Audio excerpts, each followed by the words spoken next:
This is the next video in the chapter on atoms, molecules, and ions. So far in our log of what does an atom look like, we have evolved from a big, empty, indivisible sphere to something that has a nucleus with positively charged particles and electrons in it. So there's a couple more important experiments that we're going to summarize at the bottom of our log, and then we will draw a summary table for what we've learned about the different subatomic pieces. So, when we last left off our story, Rutherford had just discovered the nucleus, which contained positively charged particles called protons. And there's a couple more important experiments to add here, but we're not going to go into the experimental details. We're just going to update our log. So the next important discovery was by Soddy in 1921, and it was the discovery of isotopes. This is one of those words you've probably heard of in terms of radioactive substances. And this was really a fundamental discovery in terms of revisiting Dalton's atomic theory. So one of the facets of Dalton's atomic theory was this one. It said that if you have two atoms and the mass of the atoms is different, then fundamentally these must be different elements, because the way we define what an element is by what the mass of that element, the mass of the atom must be. But Soddy did an experiment, and he was looking at atoms with different masses. The masses were not 3 and 4. This is just an example. And he looked at these compounds, and these compounds had different masses, but when he looked at these elements, the chemical properties of these elements were the same, which was another one of Dalton's theories. They reacted with the same things. They dissolved in the same things. They had the same melting point and the same freezing point.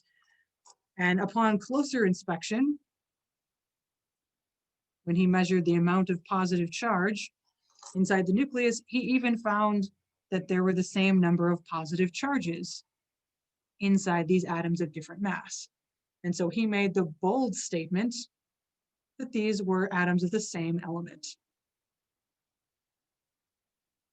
He said, to be considered the same element, the mass isn't important as the number of protons. So if the atoms have the same number of protons, they are the same element, even though the mass may be different.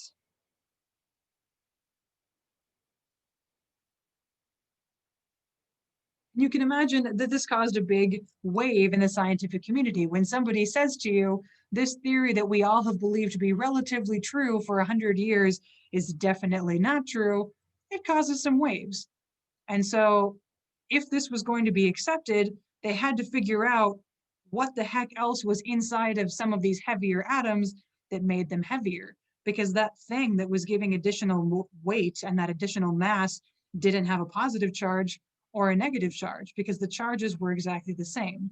This thing was neutral. It didn't have a charge. So this was argued about for about a decade before real evidence was discovered that could help explain this discrepancy. And in 1932, Chadwick published his paper theorizing the existence of neutrons, which is the final piece we're going to add to our log of what an atom looks like. So the most current view after Chadwick's publication said, we have electrons. They are small, they contain 1 negative charge, and they are somewhere in or outside of the atom.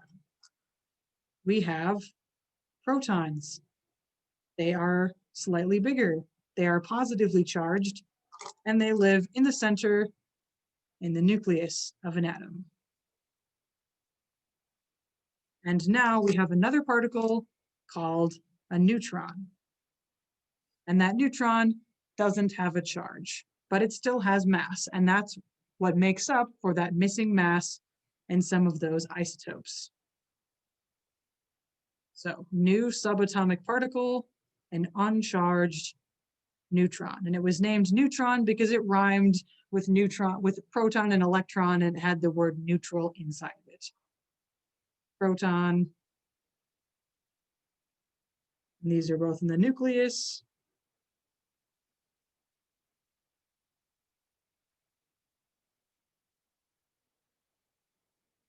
And we also had electrons.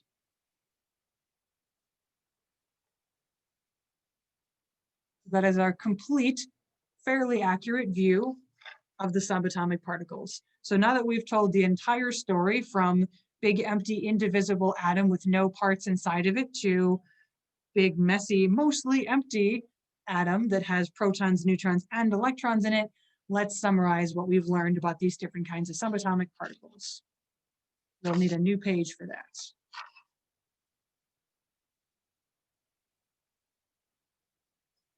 Okay, so we have been on our time machine journey, and we have learned about several different types of particles. We've learned about electrons first, then protons, and then neutrons. So let's look at the charge of each of those particles, and let's look at the mass. And just to be precise, we're going to look at the mass in a couple of different units, both in grams and in atomic mass units. So we're going to make a table.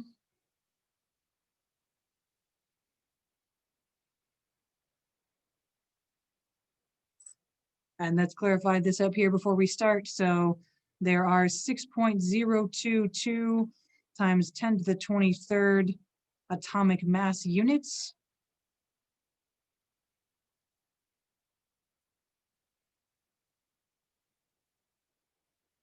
In 1 gram.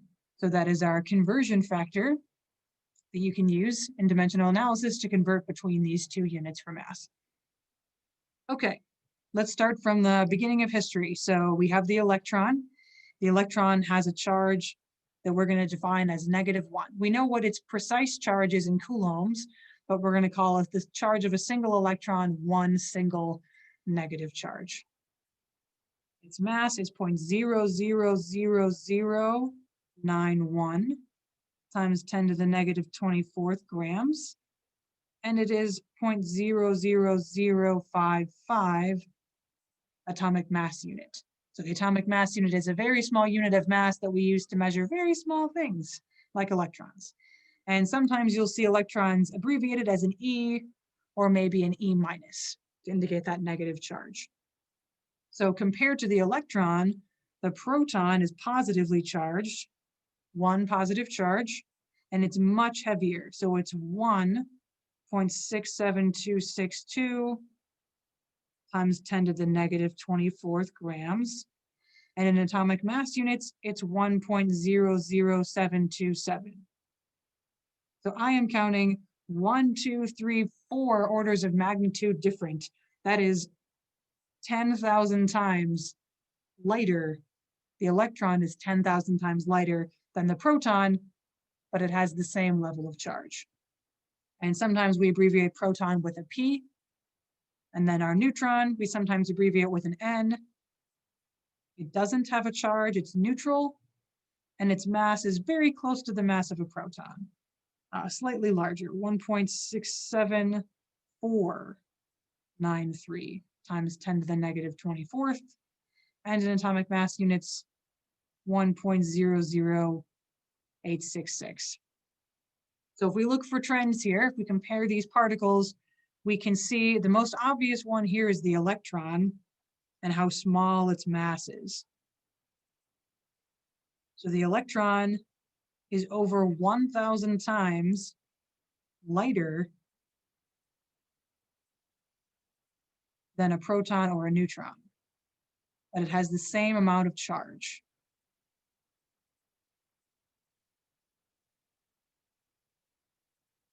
And the other big difference is the neutron. This is the only one that doesn't have a charge. Okay, so these are different particles inside of the atom, and no matter what element you have, the neutron, electron, and proton will always be the same, even if the atoms are different.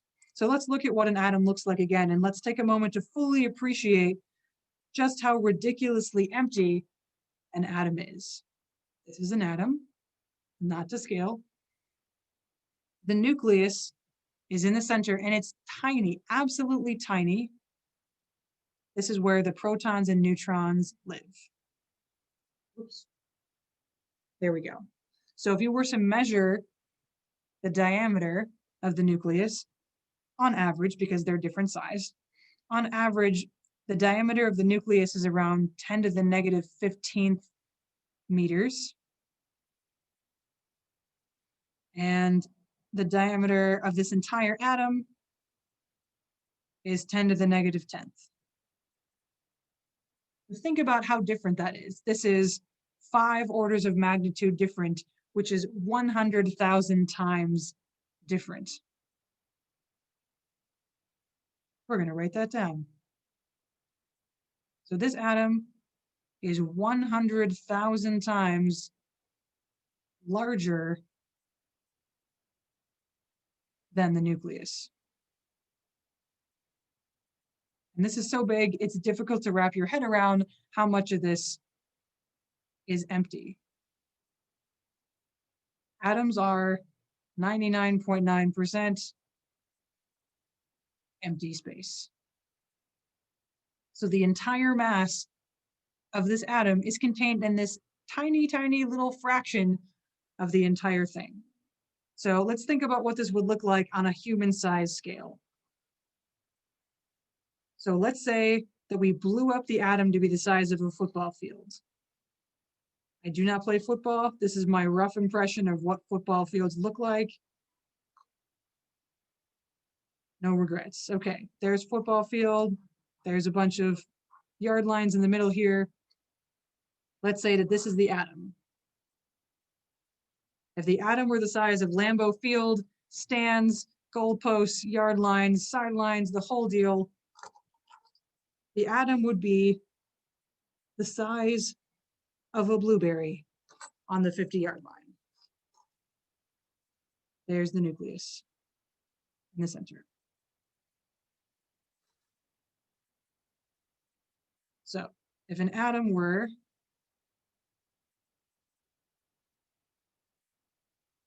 as big as a football stadium,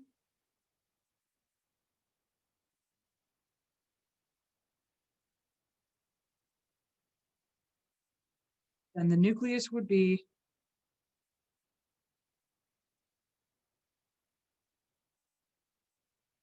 the size of a blueberry. So you could send a whole horde of people to run all throughout the stadium, and they might not even notice that there was a blueberry. You certainly wouldn't be able to see it from the nosebleed seats in the back, let alone if you were standing on the field. So let this sink in for how tiny, tiny, tiny of a space inside of a particle contains all of the protons and neutrons, all of the mass, and all of the positive charge. So that is everything you need to know about atoms and the subatomic particles inside of them and the sheer amount of empty space that they contain.